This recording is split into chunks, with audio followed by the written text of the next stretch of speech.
Adonai, Eloheinu, melech haolam, asher kidshanu b'mitzvotav v'tzivanu la'asok b'divrei Torah. Blessed are you, Adonai, our God, ruling spirit of the universe, who sanctifies us with mitzvot and gives us the holy opportunity to engage in words of Torah. I am going to offer one more announcement. And many of you may have been part of one of our two campus refresh information sessions. One was held here in the BK and one was in the sanctuary, or you may have been online. If you weren't there and you'd like to get information, you'll get some stuff in your email, but there's also QR codes. I don't think they are here. They're in on the sanctuary doors, where you can put your own ideas there as to what you think that we should be doing in terms of the campus refresh. We really would love to have your information, your input as we go about this process, but the goal is really to make this place into what we all want it to be. So with that, we're going to begin. This week's Torah portion is a special one. It is Bishlach. It's called Shabbat Shirah, the Shabbat of song. And as Cantor Shbal said last night, it's the Cantor's favorite Torah portion. It's every Cantor's favorite Torah portion of the year, because we highlight Shirat Hayam, the Song of the Sea, that Miriam and the women sing following the Exodus from Egypt, once the sea splits and then it comes back together. We're actually not going to focus so much on the Song of the Sea today, but we are going to look at a few things that are surrounding it. So I'm going to start by sharing my screen, and we're going to have some travel log. Oops, we're going to start with some travel log. So I'm going to show you three maps. This is one map. Now, I got to tell you, I just pulled these off the internet. They're three maps that are representative of things that you will see online. And you go online, you may see like 5 or 6 more variations of this. But this is just one example of where people say the Jews traveled when they left Egypt. Okay? Now, here's the truth. We don't know. We have no clue. We know names, we know things. So for example, we know where Sukkot is. You'll see it right here if you look at my cursor. We know where Sukkot is. We know where Pitom is. We know where Ramses is, where Goshen was. We know all that stuff. Some of the stuff is less clear, but if you look at this map, this was called the Great Sea. This was the Red Sea. And was the Red Sea also the Sea of Reeds? We don't know. Maybe. This is called the Bitter Lakes. Maybe that was the Sea of Reeds. We don't know. Okay? But one person says they left this way, they went out, and they put Sinai over here in the Arabian Peninsula. Okay? They put it down here because in Jordan, there's a place called Jabal Musa, or Mount Horeb, which would be Mount Sinai. So they suggest that this is where Mount Sinai is. Okay, who knows? That's one map. Here's another map, a little less detailed. Okay, this shows that they go across what they call the Bitter Lakes to Sukkot, and they go down here to Mount Sinai, and then they go here, and then come here and go around, okay? So this is where they go into Israel in Jericho 40 years later. So that's the second map. Third map, we got birds chirping. Okay, third map is a little bit more complicated. Here we have them starting in the land of Goshen. They kind of bypass the Bitter Lakes. They kind of go here in the Nile, which was probably their version, this person's version of the Sea of Reeds, and goes down here. They put Sukkot down here. So I'm going to show you here. Here's Sukkot here. Here is Sukkot here. And here is Sukkot here. So they're all slightly different. And so here we have this third one, and we have Sukkot down here, and they have this is Jabba Musa. This is St. Catherine's Monastery is, where the traditional quote unquote place of Mount Sinai is. But they also put Mount Sinai over here in the Arabian Peninsula, in Jordan. We don't know, but somewhere along this area they traveled. And what we're focused on, one second, Harv, what we focused on is this area right here where they somehow go from Egypt across some body of water of some sort. Okay. What I'm interested in, Say your name. Harv Zitron. What I'm interested in, where was Moses standing when he was told he could not go on any farther, but he could look over and see the Holy Land? So that would be at Mount Horeb, which would be right here. Not Horeb, I'm sorry, not Horeb, at Nebo. Mount Nebo. Thank you. Hello. Mount Nebo is, I'm looking for it. Excuse me, give me a moment. Let's see if they put it on here. So here's Mount Hor. Here's Petra. It's gonna be around, where's Jericho? It's good, it's around here. That's where, let me see if it has it on another map. I think what you're telling me is we Here it don't is, know. here it is. It's by the Dead Sea. Okay, go ahead now. You're asking something? Harv? Harv, was there something else you want to add? Did you want to add something? No, it just says it's evident that we really don't know. Yeah. Bottom line, we don't know. Okay, so anyhow, but I just wanted to give you a sense as to what we're talking about here. So those are the maps. Next thing I want to show you is this. So I'm not going to pull out the Torah scroll. Instead, I'm going to show you what the Torah looks like. This is just, I found this online also. This is what Shirat Hayam looks like. Ignore the blue for a moment. It's clearly different than regular prose. It's poetry, and it is in fact a song. But it's visually stunning. And this is what it looks like in the Torah. But what I want to put, so when you look at this, I'm going to kind of pull out for a second. What does that look like to you? Any guesses? Can anybody make a guess as to?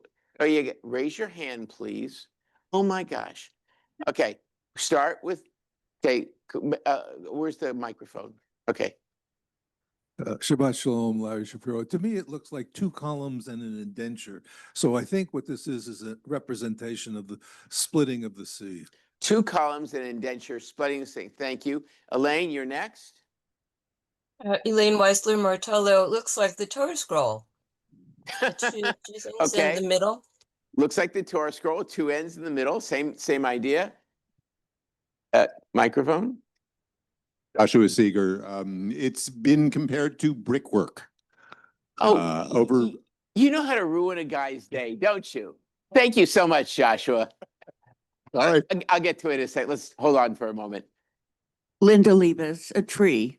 Oh, interesting. It's Tu B'Shvat, so it could be representing of a tree. Now, Joshua, go back and finish what you were going to say. Only that this is the way you lay bricks, overlapping, so that they are, so that the eventual wall that you're building is stronger. Right. So the tradition is that this look is said to represent a wall. Bricks, many layered meanings here. One, the bricks that the Jewish slaves had to, when they were building the royal cities of Pithom and Ramses, that this is what they used. But it also, we'll see in the text, it talks about a wall of water. And so it represents that if you would, that wall of water. But as you know, in Torah, there are many, many layers of meaning. So I want to point out something to you. If you look now at, okay, I assume that's big enough for everybody. Look here at the blue, and I didn't want to ignore everything here, but just look where my cursor is. See this letter? Aleph. What's the next letter? Lamed. What's the next letter? And what's the next letter? Which spells Elul. Come on. You can do it. Elul, Anila Dodi, Bedodi Li. I am my beloved, and my beloved is mine. The month of Elul, which precedes Rosh Hashanah, is a month of introspection, a month of trying to get right with God and with other people prior to entering the Yamim Noraim, the days of awe. And so the rabbis have said that Elul, which is actually a Babylonian name and another thing, is an acronym for Anila Dodi V'Dodi Li. I am my beloved, and my beloved is mine. Why? Because God draws us near to God as we seek repentance, as we seek forgiveness, as we try to grow into better human beings. So the question is, why is this here? What's the meaning of this? I'm going to give you some insight here. Now, again, this is stuff in doing my research that I discovered. I thought, well, pretty cool. Let me share it with you. It so happens, so I'm going to go to this line first. Well,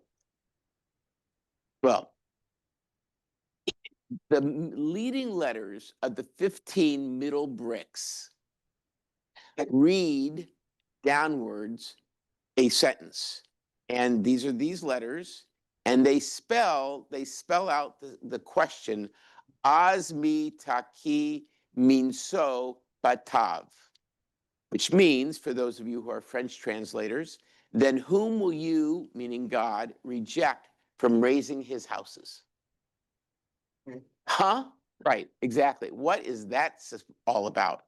Why is that sitting there? What's the hidden meaning of this? Why did again, did God do this? Did other people do this? Why did this get put here? And why does it mean this? It can't be just mere accident that these 15 lines have these words in it that forms a sentence. What's it about?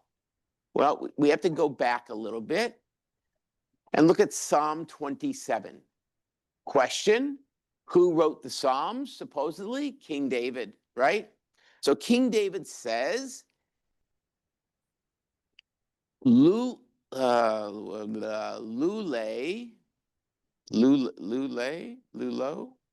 I can't read it here. Lule. Had I not the assurance that I would enjoy the goodness of God in the land of the living. Now, question is, what exactly does that mean? It means that I somehow need God's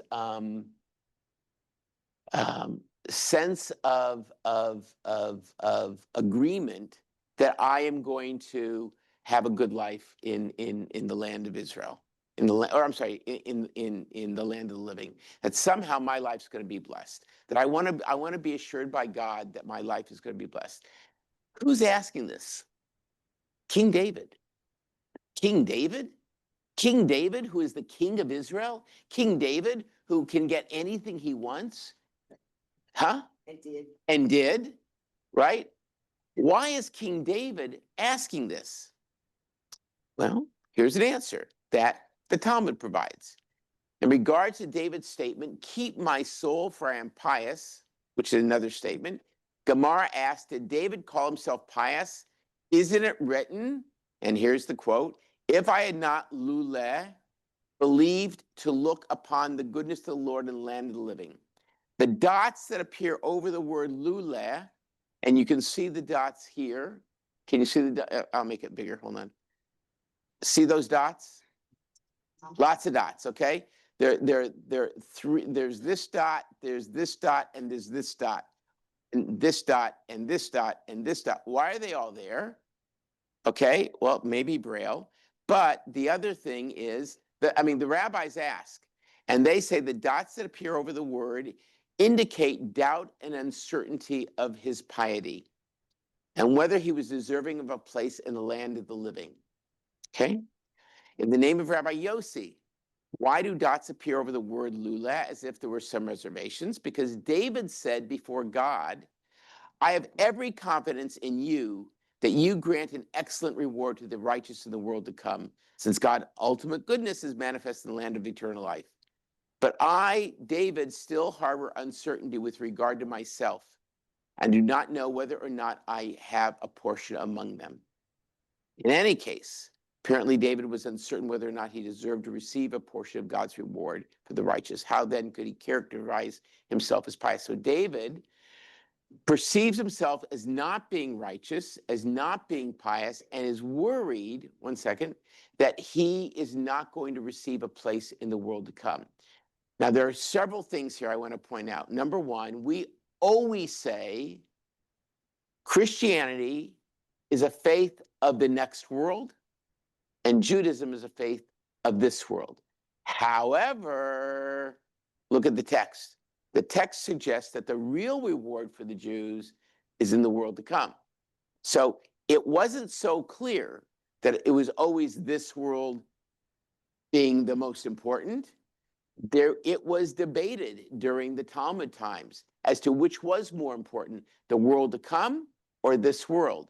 And by the way, which is why the Christians got the idea that the world to come was better than this world. Okay? It's all part of the same gestalt.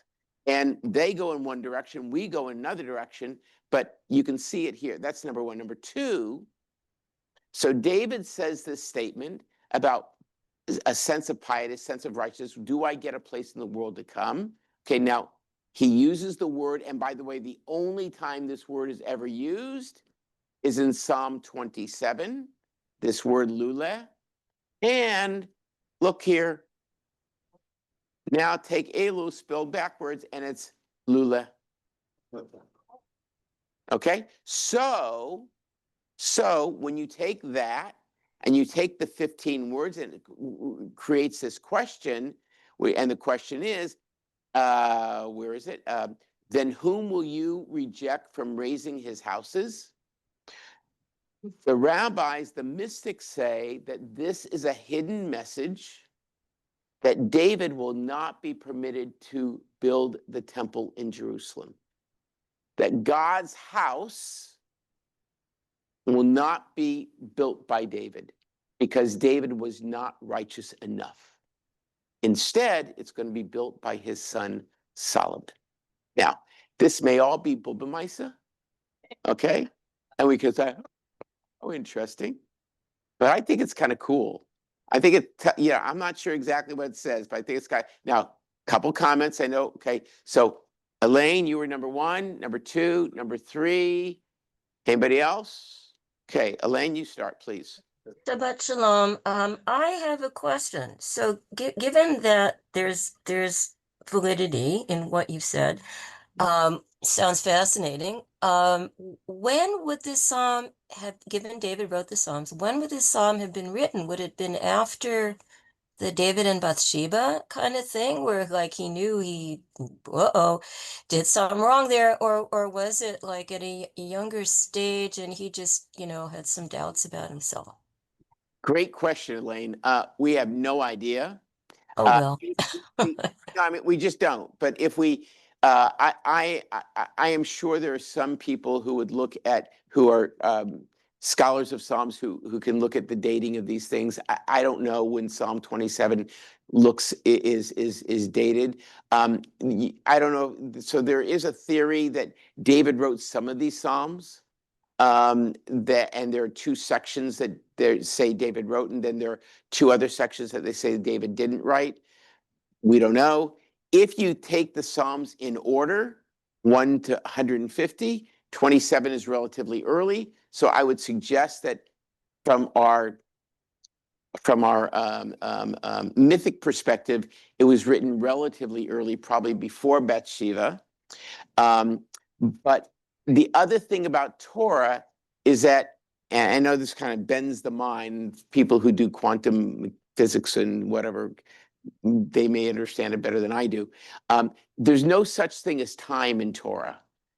Time is irrelevant in Torah. So you can have future stuff, you can past stuff, all next to each other. So this was, if you would, a prognostication of what David would end up saying later on in life. Okay? Again, So, oh, just Go one ahead. fast comment. It also could be a sign of humility. Like, I am so righteous, I get to do this, and I have no doubt about my righteousness. And he's kind of like, maybe he's just being somewhat humble. that's absolutely another way of putting it. Thank you, Elaine. You're right. It's another way. Number 2. Shelley Aber, Shabbat Shalom. Psalm 27 is the psalm that is traditionally read and studied during the month of Elul. Elul. Exactly. And so I have a question and a comment, which is this that you just described to us possibly why the psalm was connected with the month of Elul? And then my comment is speculative, is that during Elul, we are in the lead up to the High Holy Days. We are certainly, on the one hand, asking God to inscribe us in the book of this life for another year, while being very aware and being asked to focus on our own mortality. So I am curious to know if there is any idea about why Psalm 27 is the psalm for the month of Elul, and is this it? Well, I think that this is the key line, because it causes you to think about, what kind of life are you living? Am I living a life that is justifiable for continuation? I think Psalm 27, I can't pull it up right now, but if somebody wants to pull it up on some device that they have and want to read it to us, we can. But it's a reflective psalm about who we are and where we are in life. So I think it's not accidental. Okay, let's put it that way. Sandy Spector. I know there's different layers that you can read Torah. There's an acronym. I'm usually at the high level, simple level, like, what is this saying? Not the deeper mystical. So I'm curious what other more simple commentators thought about what this was and why, just kind of the basics of why it was here and what it means. And also, can you scroll back to it for a second? I forget who it was that said, Here? yeah, it looked like going into the water. I mean, the water. So I like the idea of, you could say, reading Hebrew or English voice, you're on the dry land, you step into the water, and then they came out. And the next person group was on dry land, they stepped down, and then they came out. So that's my simple, It's not simple. So, It's so a- what did they basically say before they get into your Bubba Misa? It's not my Bubba Misa. It's a Bubba Misa. Maybe. Other commentators just ignore it. They just ignore it. The They- Song of Songs? No. They ignore these 15 letters and what, Yeah. Again, it depends on how you're looking at the text. Some people look at it and say, what are the words saying? Other people try and find hidden meaning. A lot of people deal with, there's a group that deals with gematria, with numerology and all that other stuff. So 2 more comments, 1 and 2. Let's go in the back there, and you have Psalm 27. You want to, where's the microphone? Can you give it to? Ellen Taffine, in Judaism, the soul transcends the physical body, the vessel. And people worry what will happen to their soul after death. And there are many concepts, including the Gan Eden, that your soul will go to a place of paradise only if you performed good deeds and lived a good life. So in a way, there is a belief in the afterlife. of what will happen with the soul. Oh, absolutely. Yeah, thank you. No, you're absolutely right. I didn't mean to interrupt. I'm sorry. No, go ahead. No, I mean, there's no question whatsoever that there's a strong Jewish belief in the afterlife. And if you take my course, you will hear me expound on this. In fact, there are many different views of the afterlife. Do Jews believe in reincarnation? Yes. Is it mainstream? No. But there's lots of it. But you're right when you say that it's all determinant by what acts of goodness you did in your life. And that's the soul. Right. The soul represents that and how you will be remembered, not Exactly. only by God, but by the people presently living. Absolutely correct. Okay. Do you want all 14 lines? Just Sure. you can read it. Okay. Read it Barbara quickly. Lewski, Shabbat Shalom, Psalm 27, a Psalm of David. The Lord is my light and my salvation. Whom shall I fear? The Lord is the stronghold of my life. Of whom shall I be afraid? When evildoers came upon me to eat up my flesh, even mine adversaries and my foes, they stumbled and fell. Though a host should encamp against me, my heart shall not fear. Though should rise up against me, even then will I be confident. One thing I have asked of the Lord, that will I seek after, that I may dwell in the house of the Lord all the days of my life, to behold the graciousness of the Lord, and to visit early in his temple. For he concealeth me in his pavilion in the day of evil. He hiddeth me in the covert of his tent. He lifteth me up upon a rock. And now shall my head be lifted up above my enemies round about me, and I will offer in his tabernacle sacrifices with trumpet sound. I will sing, yea, I will sing praises unto the Lord. Hear, O Lord, when I call with my voice, and be gracious unto me, and answer me. In thy behalf my heart hath said, seek ye my face. Thy face, Lord, will I seek. Hide not thy face from me. Put not thy servant away in anger. Thou hast been my help. Cast me not off, neither forsake me, O God of my salvation. For though my father and my mother have forsaken me, the Lord will take me up. Teach me thy way, O Lord, and lead me in an even path, because of them that lie in wait for me. Deliver me not over unto the will of mine adversaries, for false witnesses are risen up against me, and such as breathe out violence. If I had not believed to look upon the goodness of the Lord in the land of the living. Wait on the Lord, be strong, and let thy heart take courage. Yea, wait thou for the Lord. Thank you. Thank you. Okay, 1, and then Hal, you're 2, and then we're going to continue. Giora Ben Yaakov, you mentioned here about afterlife. So I have a friend that went on sabbatical to Singapore, and he came back with big discovery. He learned about afterlife in Singapore, that the rich people invented the afterlife concept, so the poor people will keep quiet and don't do anything bad to them. That is. Because they'll get the reward later on. Okay, great. Thank you. Hal, you're next. Hi, Shabbat Shalom, Hal Luft.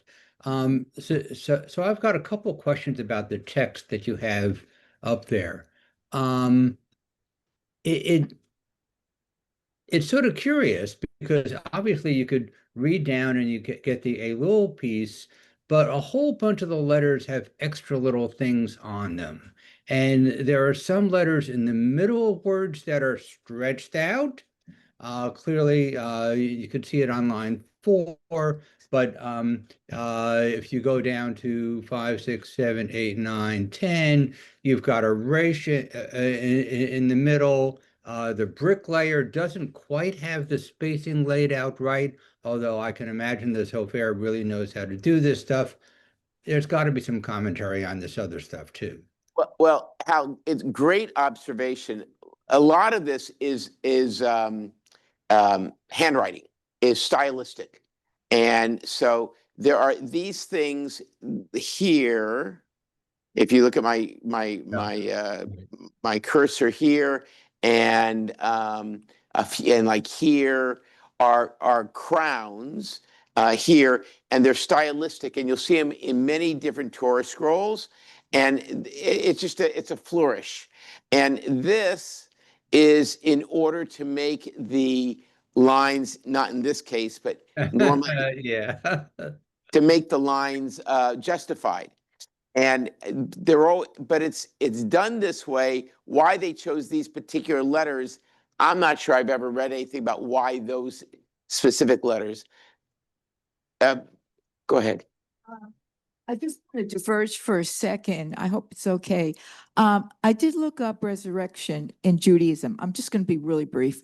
And it's interesting. I always wondered why Orthodox Jews need to pick all the body parts after, a battlefield or bombing or something. All the body parts have to be picked up and buried together. And I learned, which I didn't know, that in order for them to be resurrected when the Messiah comes, and their body needs to be there in order to be made whole again. Anyhow. Which is why, by the way, when baby boys are circumcised, traditionally, the mohel does not throw away the foreskin. It's actually buried. And in some ultra Orthodox circles, that foreskin is saved and is buried with the person when they die. So okay, we're going to move on. We're going to stop. We could be on this for a long time. I got 10 minutes to try and do this. And then we're going to go to the other piece. So we're going to skip the first part all together. They leave Egypt. They go to near the Sea of Reeds. They camp out there. Pillar of fire, pillar of fire, pillar of cloud. They get to the sea splits, blah, blah, blah. They're drowned, blah, blah, blah, blah. Okay, Miriam says how wonderful it is. We have the song of the sea. We're all done with that now. So now I want to focus on what happens after we are saved, okay? After oh, by the way, here is where the line is. Let me just find it here. Here's the line. I got to find it here. Not here yet. Hold on. Let me just find it. Oh, here. The flood stood straight like a wall. So that's where the term wall comes from.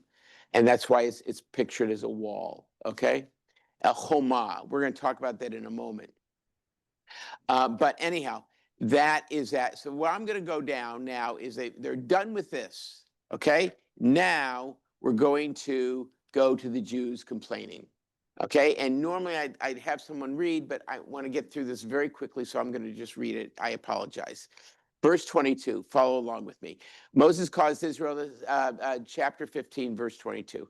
Moses caused Israel to set out for the Sea of Reeds. They went on in the wilderness of Shur. They traveled 3 days in the wilderness, found no water. They came to Marah, but they could not drink the water of Marah because it was bitter. That's why it's named Marah, which means, guess what? Bitter.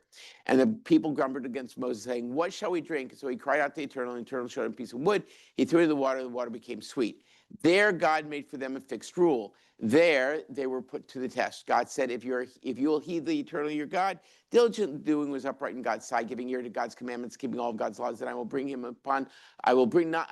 not bring upon you any of the diseases I brought upon the Egyptians, for I, the Eternal, am your healer. And they came to Elim, where there were 12 springs of water and 70 palm trees, blah, blah, blah. Setting out from Elim, the whole Israelite community came to the wilderness of sin. In the wilderness, the whole Israelite community grumbled against Moses and Aaron. The Israelites said to them, if only we had died in the hand of the Eternal in the land of Egypt, where we sat by the flesh pots, when we ate our fill of bread. For you have brought us out into this wilderness to starve this whole congregation to death. And God said to Moses, I will rain down bread for you from the sky, and the people will go out and gather each day that day's portion, and I may thus test them to see whether they will follow my instructions or not. On the 6th day, When they apportion what they had brought in, it shall prove to be a double the amount they gather each day. So Moses and Aaron said to all the Israelites, by evening you shall know it was, we're going to skip this for a moment, the Eternal who brought you out from the land of Egypt. And in the morning you shall behold the presence of the Eternal, because God has heard your grumbling against the Eternal. Read fast with me. For who are we that you should grumble against us? Since it is the Eternal, Moses continued, who will give you flesh to eat in the evening and bread in the morning to the full, because the Eternal has heard the grumbling you utter. What is our part? Your grumbling is against the Eternal, not against us. Interesting thing on my side note. Moses says, don't blame me. It's his problem. Okay? Don't blame me. Then Moses said to Aaron, say to the whole Israelite community, advance toward the Eternal who has heard your grumbling. And Aaron spoke to the whole Israelite community, turned towards the wilderness, and there in a cloud appeared the presence of God. That would scare the out of me. The Eternal spoke to Moses, I have heard the grumbling of the Israelites. Speak to them and say, by evening you shall eat flesh. In the morning you shall have your fill of bread, and you shall know that I, the Eternal, am your God. In the evening quail appeared, covered the camp. In the morning was a fall of dew about the camp. When the fall of dew lifted, there was over the surface of the wilderness a fine and flaky substance, as fine as frost in the ground.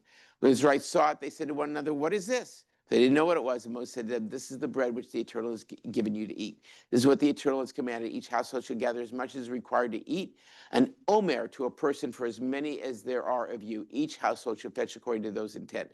This right did so, some gathering much, some little. But when they measured it by the omer, anyone who had gathered much had no excess, and anyone who had gathered little had no deficiencies. Every household had to gather as much as it needed to eat. And Moses said to them, let no one leave any of it over until morning, but they paid no attention to Moses. Some of them left it over till morning and became infested with maggots and stank. And Moses was angry with them. So they gathered it every morning as much as one needed to eat, for when the sun grew hot, it would melt. On the sixth day, they gathered double the amount, blah, blah, blah, blah. And bless you. Eat it today, and go down to verse 25. Eat it today, for today is Sabbath, the Eternal. You will not find it today on the plain. 6 days you should gather it on the seventh day, the Sabbath, and there were none. Okay, so this is the story of manna. Okay, now, lots of things here. First of all, I want to go back to this piece. I will test you, that I may test you. Lama'an anasehu v'hayelech b'tortecha im lo. I will test you to see if you will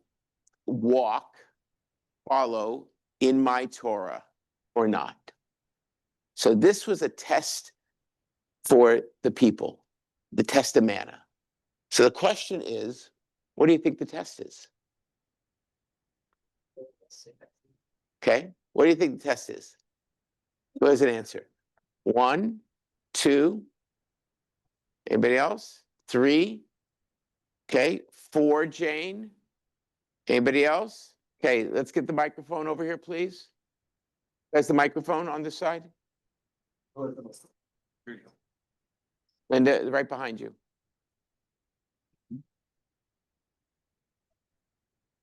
Linda Liebes. I think God is saying, I want to know if you will trust me and obey me. Say a little bit more. What trust me and obey, trust me about what? Trust me that I'm going to provide for you. Okay. Trust whether or not I provide for you. Great. Who's number 2? Right here. Right here. Will you keep Shabbat? Shelley Aber, will you keep Shabbat? Because they're supposed to gather, I think, a double portion prior to Shabbat and not gather on Shabbat. And so that's a big test. So test is whether or not they'll observe Shabbat. Okay, 3 is, I think, Jane? I was 4, but I was going to say faith. I'm sorry, say it again, Jane. You were going to say what? Faith. Faith. Can you say a little bit more about that? Well, as has already been said, to trust that they would be provided for. And also it was kind of a discipline exercise, you know, and because they weren't supposed to collect more than they needed or less than they needed. And there were certain rules about it and that were from God. So Okay, good. I like that. Thank you. Sorry, Jeff. Jane said what I was gonna say. Okay, anybody else? In the back, microphone? I don't see whose hands up. Oh, Steve. Okay, go ahead. Steve Ruvalo. I think God is trying to get a measure of, can these people follow orders? It seems obvious that they should be. They've seen all of these great miracles. But again, they've been in a life, generations and generations of slavery. And they remind themselves, like the cantor said last night, boy, I had a home, I had food, I had this and that, had water, blah, blah, blah. And so this is like an unknown to them. Who is God? Who is this person? It reminds me of a story. We were in Russia, 2014, and we were talking about to our teacher, the guy, how great, boy, Gorbachev must have been fantastic, right? And she looked at me like really quizzically, because the economy went free fall. When they had their so-called freedom, prices went up. It was free fall. And when Putin got into power, they were very happy because they had food, they had predictability, etc. So this is like newness versus the predictability. Even though it was painful, it was predictable. You knew every day what you were going to get. This was still a long shot. So the test was? The test was, are these people, are they on board? Okay. Are they on board? They're not. Thank you. Rena and then Jane. Hi, can you hear me? Yes. I feel like, again, that this is a story that is, for all of Jewish history. Will we be able to move forward? And will we be able to trust in God, and He will help us move away from what we were used to? And having that kind of faith and having this kind of idea of, let's not go in a circle the way everybody else was living, just believing in, spring and then winter and all of that. No, we are going to move forward. And it's a kind of a beginning of seeing that there is redemption and change as possible. And it's like very, very hard. Very hard. So Rena, I'm going to ask you, so what's the test for the children of Israel? The test is that they can believe that things can get better. Got it. Okay. God will be, their strength, and that they can have faith in that, even, considering what they've been through.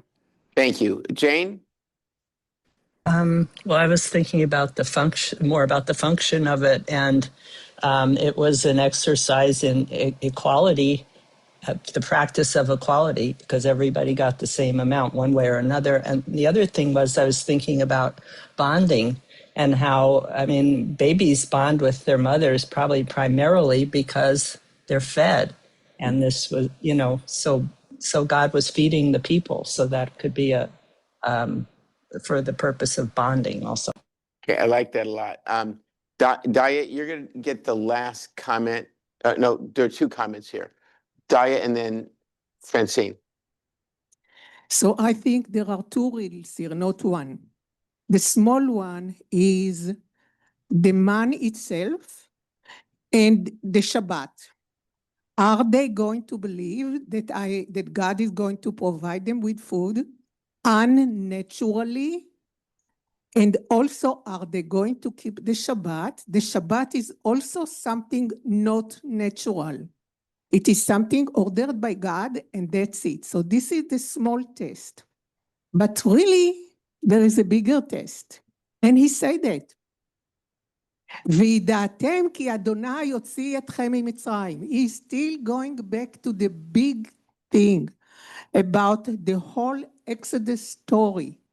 I need to make sure if there is a covenant between me and the people of Israel, that they see my doing, not natural, not normal, not by any other power but mine. So there are two tests here. Thank you. Thank you.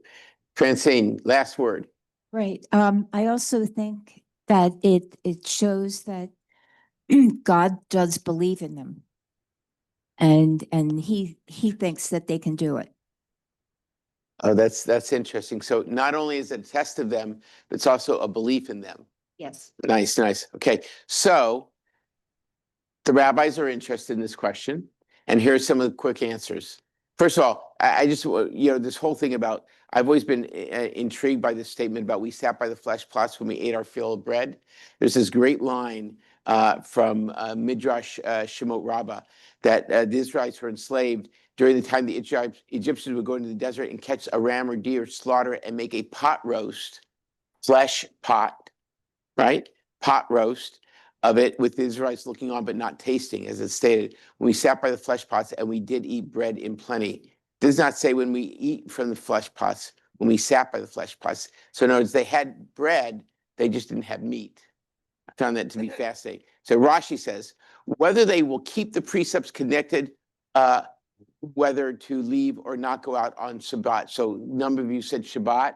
That's the answer Rashi gives. Rambam says it was to enter a, they hungered for it intensely, being totally dependent on it. Notwithstanding, they did all this in loyal obedience to the command of God. They could have led them, God could have led them through the cities round about, but deliberately put them to the test, because by this he would know whether they always keep faith with him. And a number of you talked about faith. Sforno says that I may prove whether or not he will walk, he meaning the Jewish people, will walk in my laws. In other words, will we be provided for without pain? The test was not, the test was for God. The test was, would we, the Jewish people, be provided for, but without experiencing pain in the process? So it was actually a test that God was giving to God's self to see if the Jewish people could do this and not experience pain as a result. Or Chachayim says that I may prove him, since bread from heaven required no preparation, they'll have leisure time enough for everything that I will see if they use it to walk in my law. In other words, now that you don't have to cook, are you going to spend that time being devotional to God? Are you going to spend that time praying and studying and learning? If you do, then you pass that test.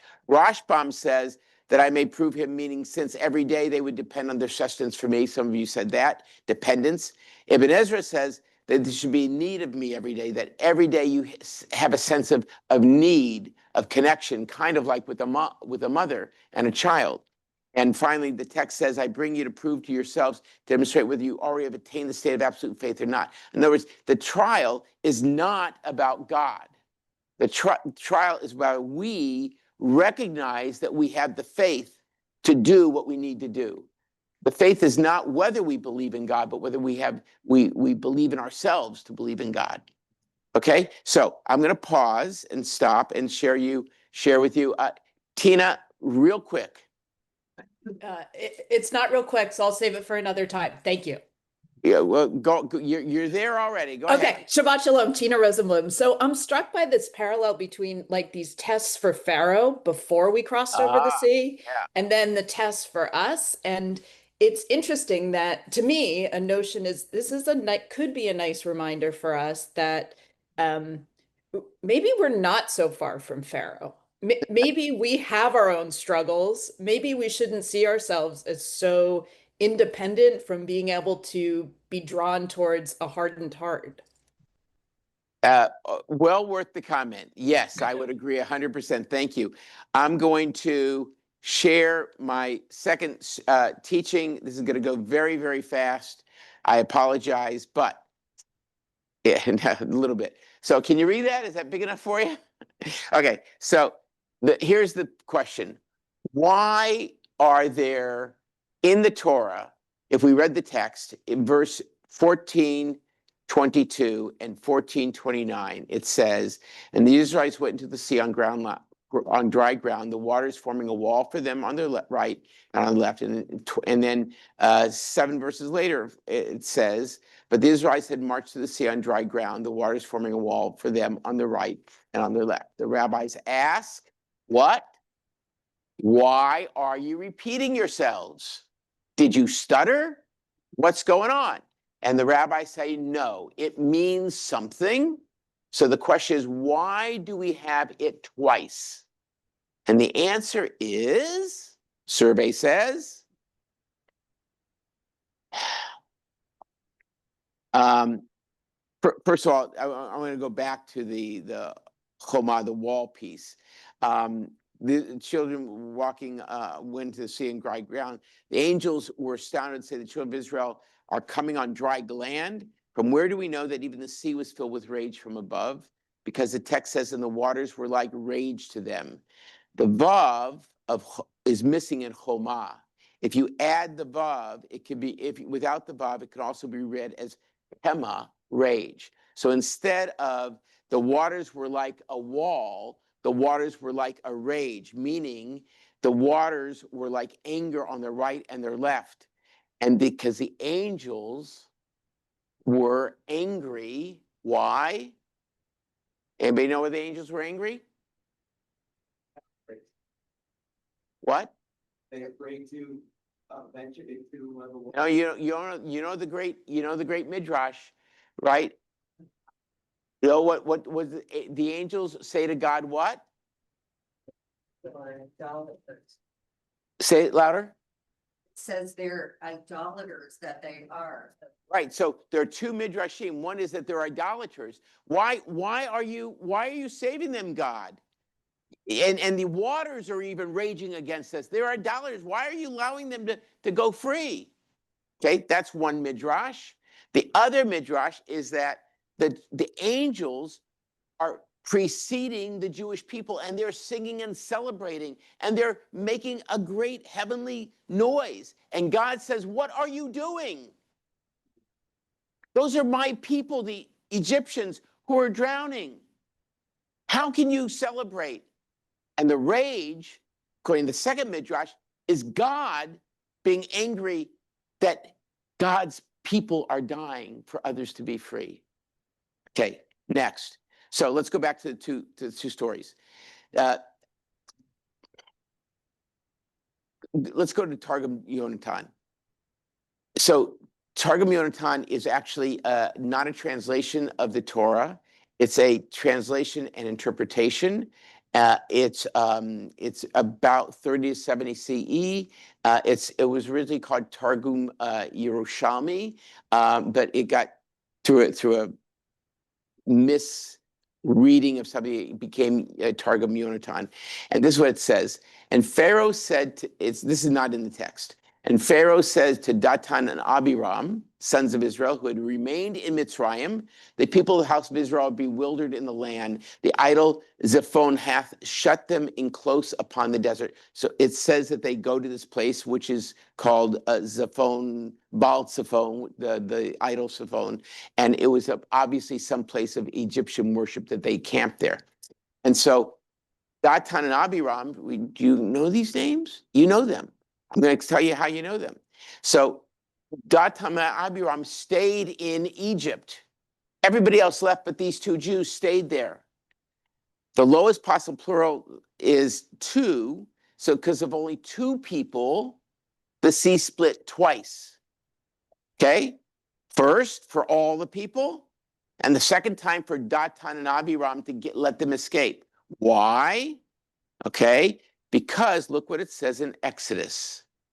Taskmasters pressed upon them, you must complete the same work assignment each day as when you saw straw. And the overseers of the Israelites, whom Pharaoh's taskmaster had set over them, were beaten. Why, they were asked, did you not complete the prescribed amount of bricks either yesterday or today as you did before you? Who did they beat? Datan and Abiram were among the officers that sacrificed themselves for Israel and took a beating in order to lighten the work for Bnei Yisrael.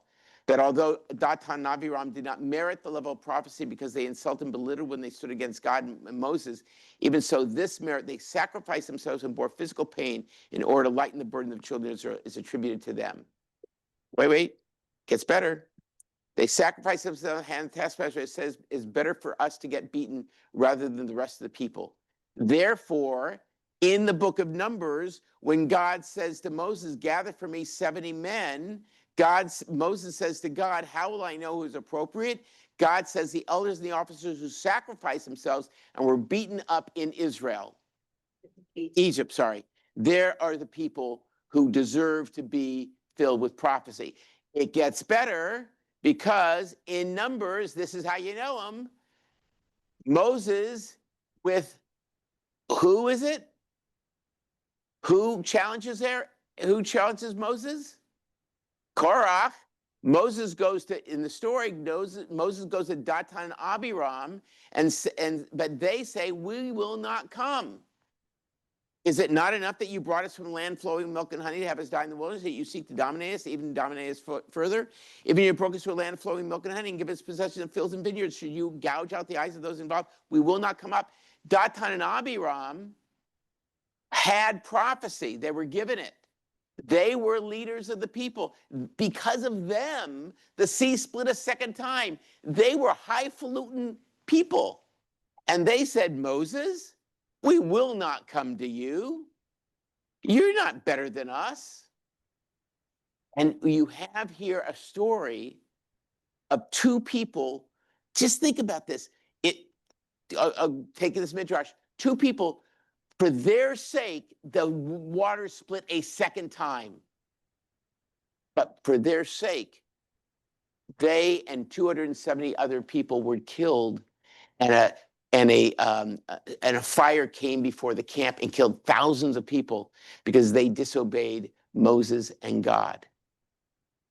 It says something about leadership, and that leadership can be special because of what you do, but it's not absolute. It's not absolute. And with that, we're going to stop. If we could please all stand as able, I'll leave you to figure out what that means. Let us read together. Let the glory of God be extolled. Let God's great name be hallowed in the world whose creation God willed. May God's sovereignty soon prevail in our own day, our own lives, and life of all Israel. And let us say amen. Let God's great name be blessed forever and ever. Let the name of the Holy One of blessing be glorified, exalted, and honored, though God is beyond all the praises, songs, and adorations that we can utter. And let us say amen. God of heaven and earth, grant abundant peace to our people and their leaders, to our teachers and their disciples, and to all engaged in the study of Torah here and everywhere. Let there be for them and for us all grace, love, and compassion, a joyful life, sustenance, and the hope of your sovereignty. And let us say amen. For us, for all Israel, and for all humanity, may the blessing of peace and the promise of life come true, and let us say amen. May the one who causes peace to reign in the high heavens, let peace descend on us and all Israel and all the world, and let us say amen. Shabbat shalom. I hope